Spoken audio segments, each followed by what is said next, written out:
This whole PGA show to me, it all seemed to be about AI training, AI coaches, and that's across the board. I mean, we saw so many companies talk about AI and talk about new ways that it's going to enhance your practice, it's going to help you practice.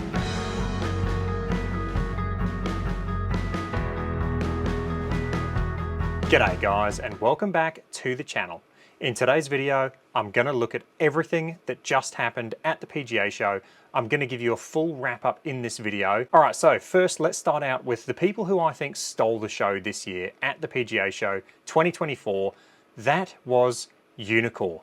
I mean, they seriously stepped up. We've had a new Unicor iMini Lite. You're still going to get all the data that you get from the iMini, from the unit that I've got. However, the three things you're missing out on. Two of the things are hardware. So you're not going to get the actual screen on top of the unit, and you're not going to get a battery in the unit. So not getting the screen on top, not getting a battery, you have to have this hardwired. The third thing, you actually have to connect this up to a PC. You cannot connect this thing up to a tablet, an iPhone, Android phone. It has to be hooked up to a PC.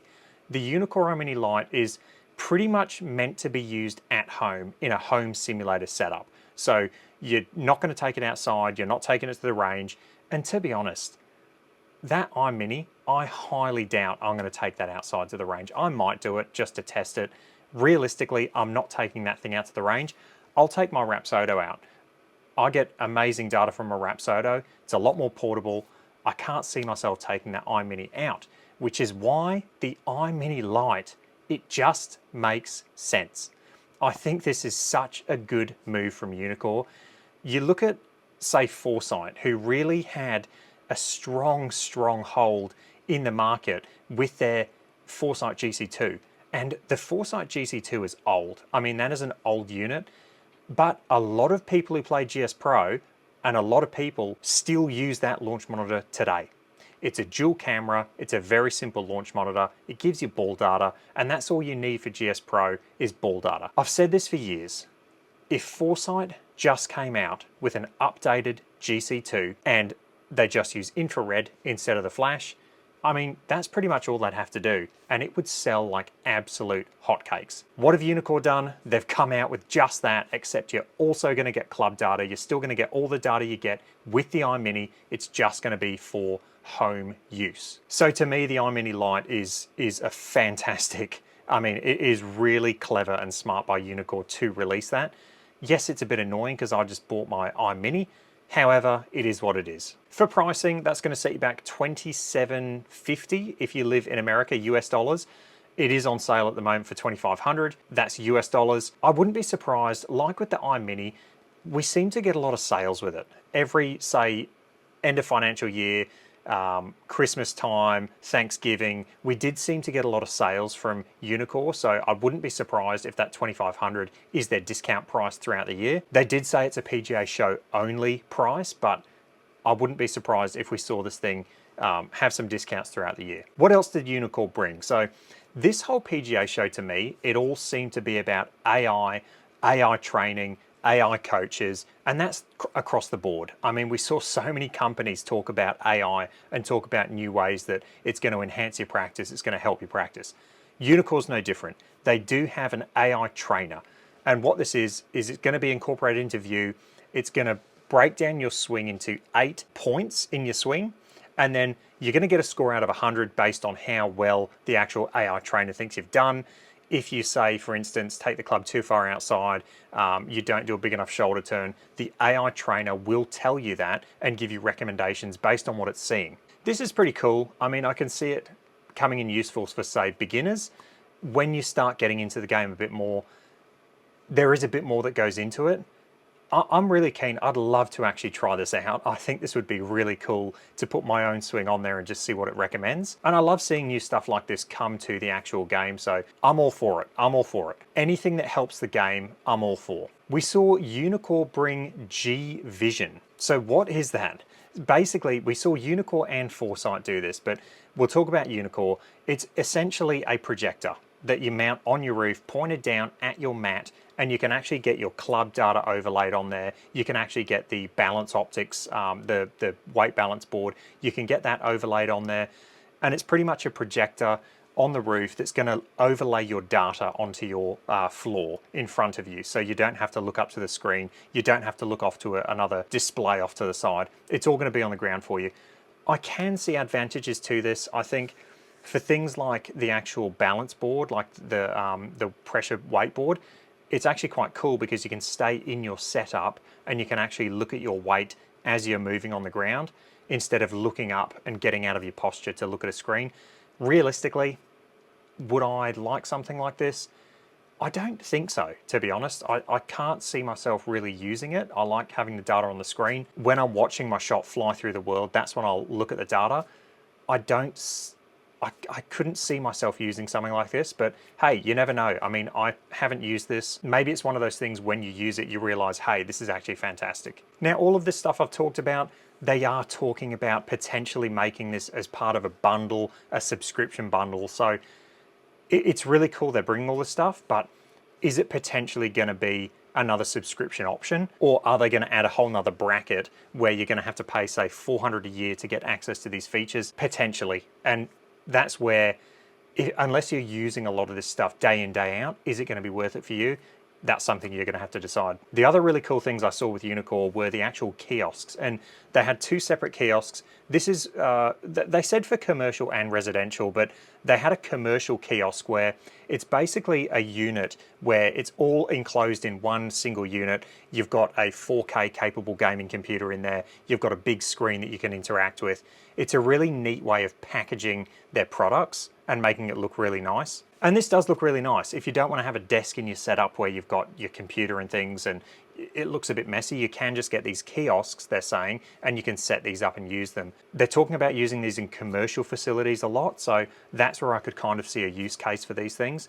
Hook it up to, say, a IXO2 and have your kiosk there that you can interact with. That would look really neat. They've also got a kiosk with a built-in iMini light, which I thought was really interesting. And I can definitely see this being more for home use or potentially even driving ranges. I could see the iMini light and these kiosks being put at driving ranges. That would be a lot of fun if they could interact and play GS Pro on a driving range.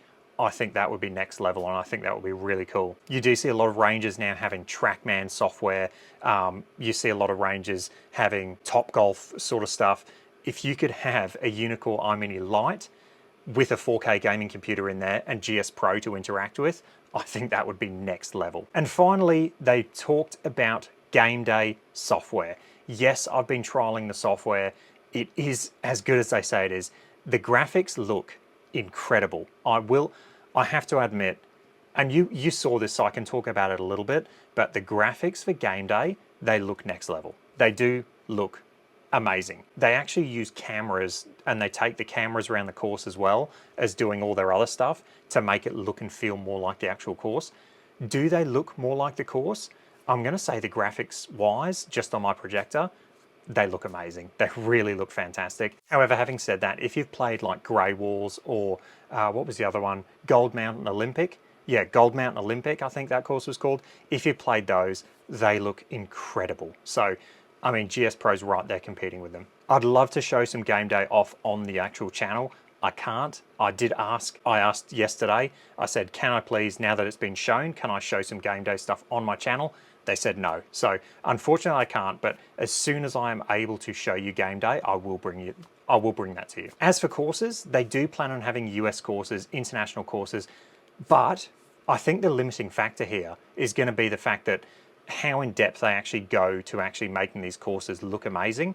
That might be their limiting factor, because if they want to start having international courses, they're going to have to video all these courses. I mean, that's going to be quite hard. So that's where the advantage of, say, GS Pro, where you're getting the LiDAR data, they're using all the pictures from satellites and things like that.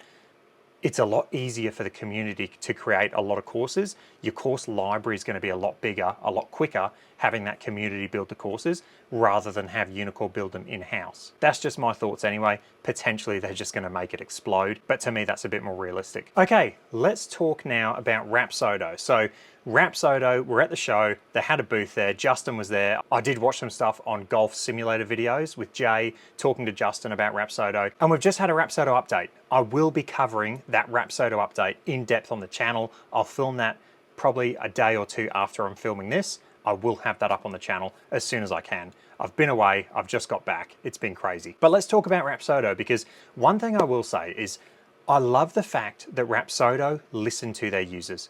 They have Justin on the Facebook page talking and interacting with users. They're getting feedback, they're implementing things. And you've got to remember, they're a small team and they're trying to implement all these things as quick as they can, but they don't want to do it at the detriment of stability, of, you know, people having a lot of things going wrong. They're trying their hardest and they are updating it based on what the users are saying. But what did they bring this PGA show? Well, we now have, coming soon, Titleist Pro V1 and Pro V1X golf balls, RPT golf balls, that we're going to be able to use with our MLM2 Pro. This is fantastic because ever since I got this device, the thing that annoyed me was the fact that you had to use the Callaway RPT golf balls. They are ridiculously overpriced as well, by the way. In Australia, they go for $160 a dozen, which is just crazy. This is why I've been using these. The Rapsodo ball dots, you can find these at rapsodoballdots.com.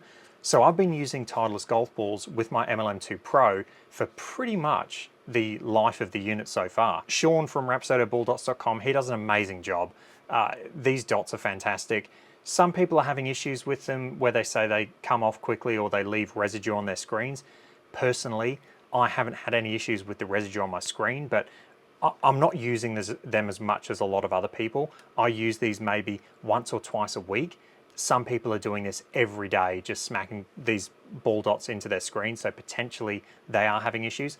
I haven't seen any issues. And just to show you guys, I do actually have some on a TaylorMade golf ball at the moment. So I will be doing some testing with the TaylorMade golf balls.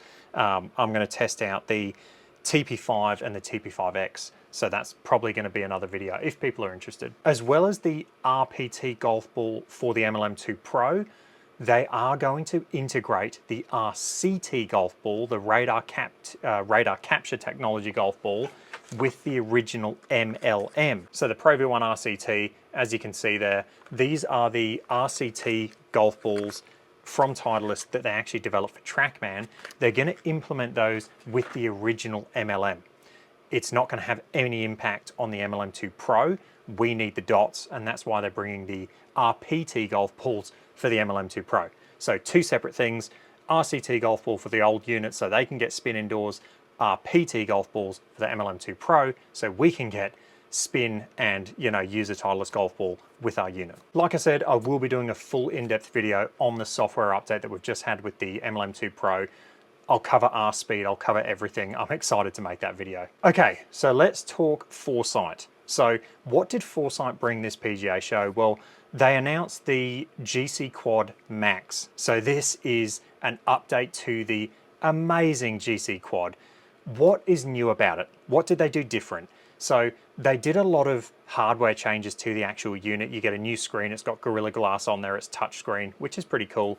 They've made it lighter, they made the actual metal on the inside out of a lighter metal.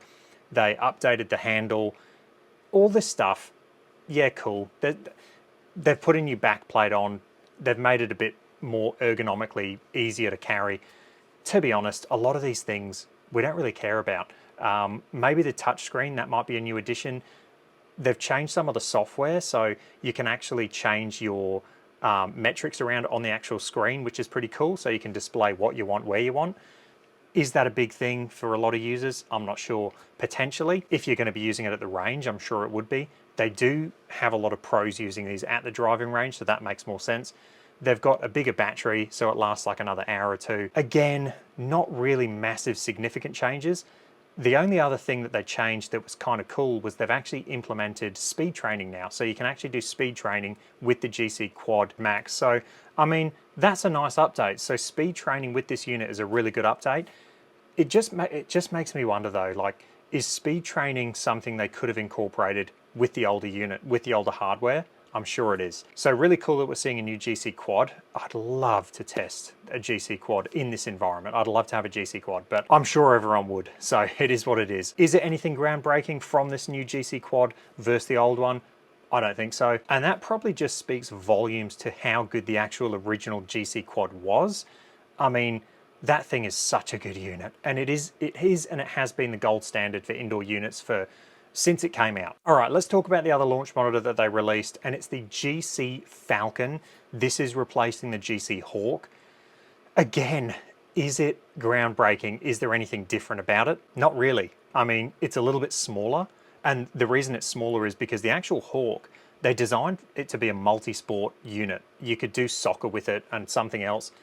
They've basically made it just golf. So it's pretty much a smaller unit because they took away all the other stuff. It's just focused on golf. Apart from that, I don't think it's very different. It might have a slightly larger hitting area, and that's about it. They talk about it being smaller and more robust.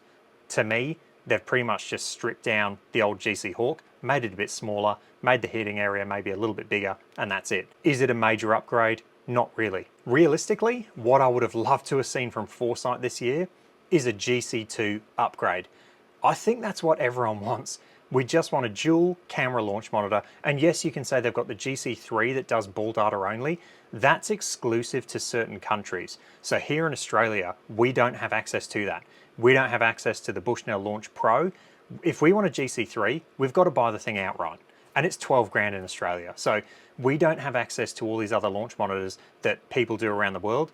So for us, when we're looking at launch monitors, I mean, we look at the GC2, that's a fantastic unit. If they upgraded that, I think that would sell like hotcakes. The other really interesting thing that Foresight did was they've partnered with PuttView, and this was actually pretty cool.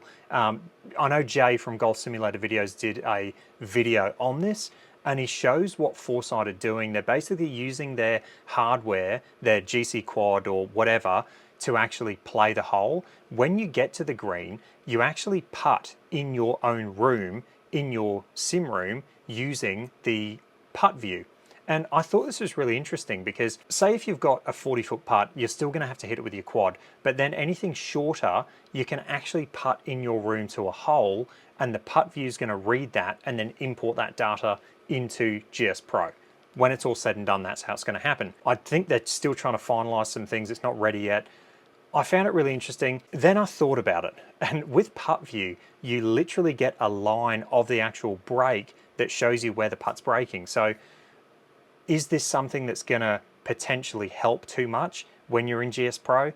I don't know, but it's pretty cool. I like the concept. I just don't know if it's going to be good in execution, because a lot of people say putting is not realistic on simulators.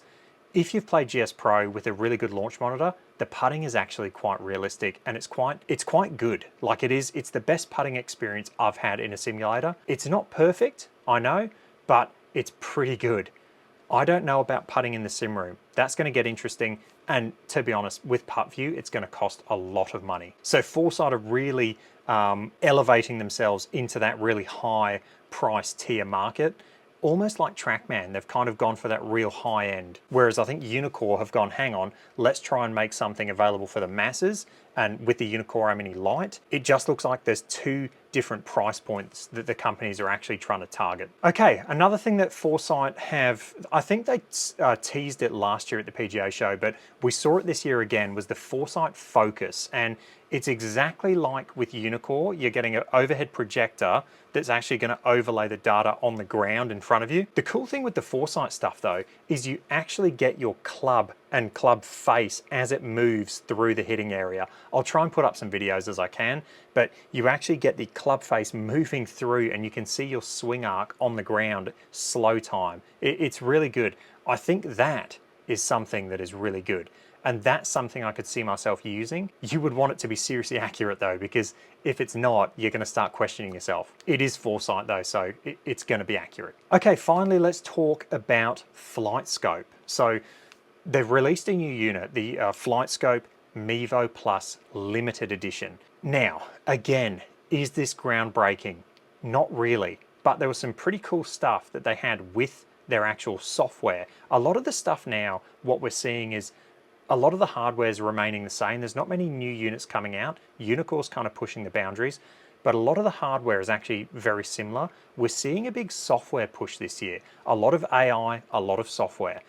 So with Flightscope, they have this new software called Badger, and it's this AI interface that is going to tell you, I mean, anything really that you want to know about your game. So this Badger AI can do things like, say if you want to know how to hit the ball higher with your golf clubs, you can say, what can I do to actually increase height in my swing or with my launch? And it's going to suggest things like potentially different shaft changes. It's going to suggest things like adding loft to your clubs. Real in-depth stuff that I don't know how it's going to go. I don't know how accurate it's going to be, and if it's just going to be generic advice. It's going to be interesting to watch this play out. Personally, I think there's a lot of knowledge and there's a lot of things that you actually need to try before you go and jump into, say, a shaft change, just because you're going to get something that's a bit tip soft and it theoretically should kick and give you a bit more dynamic loft. Is it going to do that? Potentially not. It's, you know, how you swing and how you deliver the club. If you really squeeze from the top and forward press, having a tip soft shaft potentially might actually be worse, because that might cause the club face to lag behind the ball. So it sounds good. It sounds really cool. I'm going to get all these features with AI that's going to, you know, give me swing advice. It's going to give me club advice. Is it actually going to be accurate? Is it going to be good? Maybe 70% of the time. I don't see it as a perfect solution, but it could potentially point you in the right direction to then go and investigate with, you know, a qualified club fitter or a PGA pro, someone who really knows their stuff. The one thing I really did like about the Flightscope presentation, and this is the video with Scott Hogan I'm talking about, is they had this AR, this augmented reality, where you hit a shot and it would send the shot off and you'd actually get a shot tracer. And then on that shot tracer, you could have peak height, you could have carry distance, you could have, you know, I think up to 3 metrics you could choose from. And I thought this was fantastic. And this is something that I think could be implemented with the Rapsodo. I really think they could do this. So that's going to be one of my suggestions for Rapsodo going forward. I thought what Flightscope did was really, really cool with that video. And now I can see why a lot of people are saying, I'd love to get that shot vision or that, you know, flight indoors, because then, you know, they could start adding data points to that and you could have a really cool video with some data on there. You can see your shot shape and you could potentially post it to social media. I think that was a really, really cool thing that Flightscope added. Another big thing that I loved with Flightscope is they actually added this feature called environmental optimization. And what this is you can basically go into the software, and before I say this, every single company should have this. I think Foresight does. Unicor, Rapsodo, Garmin, get onto this. So with this environmental optimizer, you can actually go in there, you can pick out exactly what you want, including wind. You can say, I want to hit into a 10-mile-an-hour wind, a 5-mile-an-hour wind. You can do a crosswind, you can do any type of wind you want, temperature, humidity, all of those data points, put it in there, and you can actually hit shots and just see how the wind affects the ball flight. You get a shot trace of what it looks like where the ball flight isn't affected by any of the environmentals, and then you also get a shot tracer that shows you what it is, how the ball's affected by those environmentals. This was seriously, seriously cool, and I think this could be implemented across all softwares. I think that's a new feature that I would love to see come to Unicor and Rapsodo. The other thing is you can actually tell the software where you're going to play in, say, I think it was a 3-day window. You can say, I'm going to play this course in 2 days' time, and it'll find the weather for you at the time you're going to play, and then put that weather in your practice session. I mean, that is just incredible. Really cool stuff from Flightscope. A lot of it is software stuff, not really seeing any hardware changes. Yes, we've got the limited edition Flightscope Mevo Plus. I think it's just a rebranded Mevo Plus, and I think you get a course package with it as well, but some really, really nice software features. All right, guys, that's going to be it for this one. Let me know what you thought of the PGA Show. What did I miss? I'm sure I missed something. This is so exciting. Every time I see the PGA Show, I just want to be there. I'm hoping next year, potentially, I'll get there. We'll see. Fingers crossed. It's in the plans. This channel needs to grow, so definitely like, subscribe, and I'll catch you guys in the next one. Cheers.